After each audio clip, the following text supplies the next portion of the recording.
Super Aventuras Marvel 29 foi publicada aqui em novembro de 1984 e é uma das edições mais legais dessa revista porque só vai ter história sensacional no mix, né? Tem a Viúva Negra do Jorge Pérez, o X-Men da fase do Bunny, Sonja, tem o Mestre do Kung Fu também. Então pensa que você é um menino lá em 1984 vendo tudo isso aqui na capa. Eu acho que só precisava disso e uns jogos do Atari para ser feliz, né? Até porque não ia ter muitas outras coisas a fazer, assim. E assim, o principal dessa edição é a Viúva Negra, escrita pelo Ralph Macchio, e a arte sensacional do Jorge Pérez, né? E o legal dessa edição é que ela conta assim, todo o surgimento da Viúva Negra. Tinha uns detalhes assim que eu não sabia. Tem um cara aqui do governo que está trabalhando na Shield lá, o Nick Fury meio bravo com ele, porque ele está interferindo, mas ele quer contratar a Viúva Negra para fazer algum serviço lá, então ele vai mandar uns caras no apartamento dela para testar, né? Então já vai ter assim esse splash page aqui da Jorge Pérez desenhando ela muito assim foda, tal, destruindo bem robô, tal. Acho que uns caras com umas armaduras que tava esse outro carinha da Shield mandou para testar ela, tal. E assim, a arte do Jorge Pérez é uma que provavelmente perde bastante no formatinho, né? Não chega a ser tão crítico como em Crise nas Infinitas Terras, mas tem um monte de detalhe assim que esse ia ser legal em formato americano. E acho que isso aqui não foi republicado, saiu só, né, nessas edições aqui de Super Aventuras Marvel. Bom, daí a Viúva Negra, ela vai derrotar lá esses caras e tal.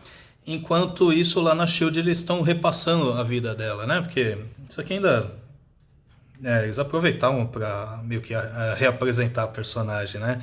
Então o lance dela é que teve o primeiro marido dela, os soviéticos usaram para um experimento, algum projeto lá, se tornar um agente especial e disseram para ela que tinha morrido, tal, né? E por isso que ela ficou com esse título de Viúva Negra, né? Porque ela virou uma agente do governo soviético. A primeira missão dela, que era para roubar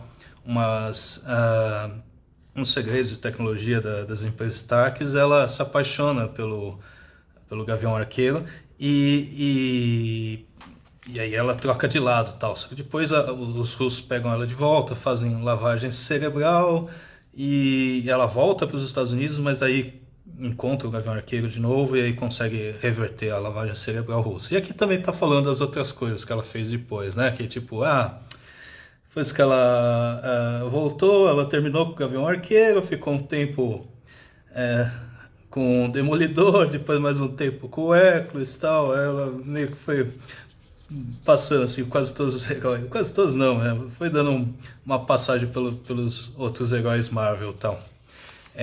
Então assim, e aqui termina com ela chegando aqui na Shield e tal. O que vocês mandaram esses caras aqui? É só um teste e tal. E aí na edição seguinte realmente vai ter a missão de verdade e tal. A segunda história é do Mestre do Kung Fu, desenhos do Mike Zeck, né, que fez a Guerras Secretas. E isso aqui é bem uma história uma mistura de James Bond e Kung Fu. Ele tá lá meio que tentando se infiltrar numa organização terrorista. Então, assim, uma história bem estilo filme anos 70, começo dos anos 80, assim. Então é divertida e tal. E é basicamente isso, né? Um filme do James Bond com o mestre do Kung Fu. Então, assim, eu gosto bastante desse tipo de história. E aí a terceira história desse mix aqui sensacional é o X-Men, aquela história clássica da fase da Fênix Negra, onde eles estão se infiltrando no Clube do Inferno, só que quando chega lá no Clube do Inferno, a Fênix ela é dominada pelo mestre mental, né? Ela se acha que é uma reencarnação de uma esposa dele antiga, tal. E nisso lá o Cíclope vai atrás, só que é derrotado e a Fênix fica do mal e ajuda a derrotar todos os outros X-Men, né? Então, um a um, eles são lá vencidos, tal, feitos prisioneiros, exceto o Wolverine, que ele acaba caindo lá naqueles esgotos subterrâneos e depois no final dessa edição vai ter a clássica cena, né, dele no meio lá dos esgotos falando, ok, vocês venceram, agora é a minha vez, né, que a Abril usou esse mesmo quadrinho para a edição de X-Men 50, né. Acho que uma das histórias mais importantes, né, porque é a partir daqui que o cérebro da Jean Grey dá um tilt e ela se transforma na Fênix Negra. Aqui a seção de cartas, tal, tem um... acho engraçado aqui, tem um dos caras falando, eu tenho aqui as Heróis da TV 19 a 60 e Super Aventuras Marvel do 1 ao 26 e Capitão América do 1 ao 60 e eu tô vendendo aqui e tal. Mas, pô, em 1984, né? Dá vontade de ter uma máquina do tempo e falar, não, bota aí num baú e deixa isso aí por 35 anos que vai valer alguma coisa, né?